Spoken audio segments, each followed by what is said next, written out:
बिस्मिल्लाहिर्रहमानिर्रहीम, अस्सलाम वालेकुम। Welcome to my kitchen. आज मैं आपसे शेयर करूंगी बहुत ही टेस्टी, बहुत ही मज़ेदार मैंगो कुल्फ़ी की रेसिपी, जो बहुत ही मज़ेदार बनती है। और आप इस गर्मियों के मौसम में अपने बच्चों को इसको ज़रूर बना के दीजिएगा, बहुत ही इंजॉय करेंगे वो इस कुल्फ़ी को। तो ये देखिए कितनी ज़बरदस्त सी हमारी कुल्फ़ी तैयार हुई है। तो आप इसको देखिए, ये कितनी क्रीमी बनी है। ये देखिए बहुत ही ज़बरदस्त ये आइसक्रीम बनके तैयार होती है। तो चलिए इसको बनाना स्टार्ट करते हैं। लेकिन उससे पहले अगर आप मेरे चैनल पर नए हैं तो काइंडली इसको सब्सक्राइब कर दें और साथ ही बेल आइकन को भी प्रेस कर दें, ताकि मेरी हर नई आने वाली वीडियो की नोटिफिकेशन सबसे पहले आप तक पहुँचे। तो यहाँ पर मैंने सबसे पहले 2 बड़े आम ले लिए। इन आमों को मैंने अच्छे से धो लिया था। अब इनके छिलके मैं उतार लूँगी। इस तरीके से तो दोनों आमों के छिलके मैंने अलहदा कर लिए हैं। अब इनको मैं रफली काट लूँगी, इनके छोटे पीस कर लूँगी रफली इस तरीके से। तो दोनों आमों को मैंने रफली काट लिया। अब एक जार ले लिया मैंने, इसके अंदर मैं डाल दूँगी सारे आम इस तरीके से, और इनको मैं अच्छे से ब्लेंड कर लूँगी। देखिए इस तरीके से। आप चाहें तो ब्लेंडर जार में भी इसको अच्छे से ब्लेंड कर सकते हैं। तो आमों को मैंने अच्छे से ब्लेंड कर लिया। ये देखिए इस तरीके से। तो अब यहाँ पर मैंने अलहदा बॉल ले लिया है, इसके अंदर अब मैं क्रीम शामिल करूँगी। मैं यहाँ पर पैकेट वाली क्रीम इस्तेमाल कर रही हूँ। आप चाहें तो जो आपके घर में दूध आता है उसकी मलाई का भी इस्तेमाल कर सकते हैं, उससे भी ये कुल्फ़ियाँ बहुत ही मज़ेदार बनेंगी। तो मैंने यहाँ पर 300 ml क्रीम ले ली है। अब इस क्रीम को मैं अच्छे से बीट कर लूँगी। कम से कम 2 मिनट के लिए मैं इसको बीट करूँगी अच्छे से। तो तकरीबन 2 मिनट हो गए मुझे इसको बीट करते हुए। अब इसके अंदर हम कुछ और चीज़ें भी ऐड करेंगे। तो यहाँ पर मैं ऐड करूँगी तकरीबन 4 खाने के चम्मच कंडेंस मिल्क। ये मेरा होममेड कंडेंस मिल्क है, इसका लिंक मैं ऊपर आई बटन में दे रही हूँ, अगर आप चाहें तो उसको देख सकते हैं इसकी रेसिपी को। तो ये 4 खाने के चम्मच भर के मैंने कंडेंस मिल्क इसमें ऐड किए हैं। आप अपने टेस्ट के अकॉर्डिंग कम या ज़्यादा कर सकते हैं। अब 3 खाने के चम्मच इसके अंदर मैं डालूँगी मिल्क पाउडर के। मिल्क पाउडर डालने से हमारी जो मैंगो कुल्फ़ी है ये बहुत ही क्रीमी बनेगी, क्योंकि हम इसमें मैंगो का इस्तेमाल कर रहे हैं। तो मैंगो में भी पानी का कंटेंट होता है, लेकिन जब हम इसके अंदर मिल्क पाउडर ऐड करेंगे तो हमारी कुल्फ़ियाँ बहुत ज़्यादा क्रीमी तैयार होंगी।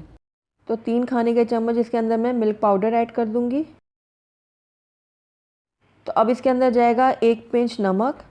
किसी भी डेज़र्ट के फ्लेवर को बैलेंस करने के लिए हम नमक का इस्तेमाल करते हैं। तो यहाँ पर मैं 1 पिंच डाल रही हूँ नमक का। साथ ही इसमें प्योरी डाल दूँगी जो हमने मैंगो की तैयार की थी। तो ये सारी प्योरी मैंने इसमें शामिल कर दी है। अब इन तमाम चीज़ों को मैं अच्छे से मिक्स कर लूँगी। अब बीटर की मदद से मैं अच्छी तरह से सारी चीज़ों को मिक्स कर लूँगी। आप चाहें तो इसको हैंड विस्कर की मदद से भी मिक्स कर सकते हैं। तो ये देखिए अच्छे से मैंने सारी चीज़ों को मिक्स कर दिया। तो बस अब इसको मैं बीटर को एक तरफ रख दूँगी और इसके साइड से ये सारा साफ़ कर लूँगी। ये देखिए मज़ेदार सा हमारा मैंगो कुल्फ़ी का जो मिक्सचर है वो बिल्कुल रेडी है। आइए अब इसको हम कुल्फ़ी के जो मोल्ड्स हैं उसमें डालते हैं। तो आप चाहें तो कोई भी चीज़ आप यूज़ कर सकते हैं। ये कुल्फ़ियों के जो मोल्ड है इसको आप यूज़ कर सकते हैं, या अगर आपके घर में कोई प्लास्टिक के ग्लास हो बच्चों के, आप उसका इस्तेमाल कर सकते हैं। या इसके अलावा कोई भी कप्स हो, पेपर कप हो, आप उनको ईज़िली यूज़ कर सकते हैं।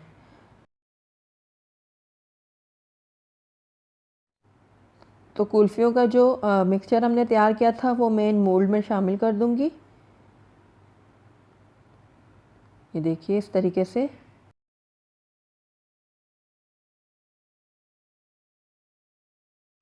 तो ये देखिए आइसक्रीम का जो मोल्ड है उसके अंदर मैंने ये सारा मिक्सचर भर दिया है। अब यहाँ पर मैंने फॉइल पेपर ले लिया है और उसको इस तरीके से उसके ऊपर लगा दूँगी, ताकि जो हमारी मैंगो कुल्फ़ी है इसमें बिल्कुल भी आइस क्रिस्टल्स ना आए।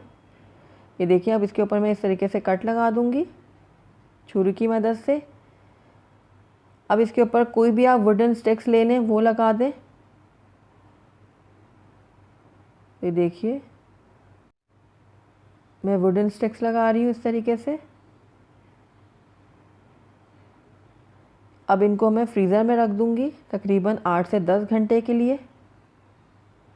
और इसी तरीके से मैं यहाँ पर जो हमारे पास छोटे ग्लास है बच्चों के प्लास्टिक के, वो यूज़ कर रही हूँ।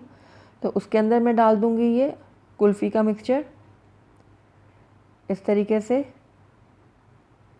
आप किसी भी चीज़ में इसको डाल सकते हैं। अब इनके ऊपर मैं फॉइल पेपर लगा दूँगी इस तरीके से। फॉइल पेपर लगाने से कुल्फ़ियों के ऊपर आइस क्रिस्टल नहीं आएंगे। तो ये देखिए इस तरीके से मैं लगा दूँगी सारे ग्लासेस के ऊपर। और अगेन छुरी की मदद से इस तरीके से मैं कट लगा दूँगी। और आखिर में इसके अंदर जो हमारे पास वुडन स्टिक्स हैं वो लगा दूँगी। ये देखिए इस तरीके से। इनको भी 8 से 10 घंटे के लिए मैं फ्रीज़र में रख दूँगी, लेकिन अगर आप ओवरनाइट रखेंगे तो ज़्यादा रिज़ल्ट अच्छा आएगा इनका। तो आइए अब इनको हम फ्रीज़र में रख लेते हैं और उसके बाद मैं आपको इसको निकाल के दिखाती हूँ। तो देखिए मैंने ओवरनाइट रख दिया था इनको फ्रीज़र के अंदर। तो आइए अब हम इनको चेक करते हैं। तो सबसे पहले मैं यहाँ पर इसका जो फॉइल पेपर है वो उतार दूँगी। और ये देखिए ज़बरदस्त से हमारी मैंगो कुल्फ़ियाँ बनके तैयार हैं। अब मैंने एक बाउल में पानी ले लिया है जो नॉर्मल टेम्परेचर का है। इसके अंदर मैं 1 मिनट के लिए इसको इस तरीके से डिप करूँगी ताकि हमारी कुल्फ़ियाँ ईज़िली बाहर आ जाएं। तो आइए अब इन कुल्फ़ियों को हम बाहर निकाल लेते हैं पानी से। तो आप कुल्फ़ी को इस तरीके से गोल घुमा के इसके स्टिक की मदद से और यूँ निकालिए। तो ये देखिए ज़बरदस्त सी हमारी मैंगो कुल्फ़ी बनके तैयार है। ग्लासेस के अंदर जो हमने मैंगो कुल्फ़ियाँ बनाई थी उसको आप देख लेते हैं। तो इनको भी पानी में मैं 1 मिनट के लिए इस तरीके से डिप कर लूँगी और यूँ घुमाते हुए इस तरीके से निकाल लूँगी। ये देखिए कितनी ज़बरदस्त ये हमारी मैंगो कुल्फ़ी बनके तैयार है। बहुत ही क्रीमी, बहुत ही मज़ेदार सी ये कुल्फ़ियाँ तैयार हुई हैं। तो ये देखिए सारी कुल्फ़ियाँ मैं निकाल लूँगी बाहर इस तरीके से। तो बहुत ही मज़ेदार, बहुत ही टेस्टी हमारी मैंगो कुल्फ़ियाँ बनके तैयार हैं।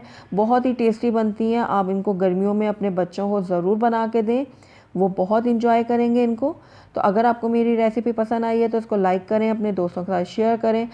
और अगर पहली दफ़ा मेरे चैनल पे आएँ तो काइंडली इसको सब्सक्राइब भी कर लें और साथ ही बेल आइकन को भी प्रेस कर दें ताकि मेरी हर नई आने वाली वीडियो की नोटिफिकेशन सबसे पहले आप तक पहुंचे। और कमेंट करके आप मुझे ज़रूर बताइएगा कि आपको मेरी ये रेसिपी कैसी लगी। Thank you for watching. अल्लाह हाफिज़।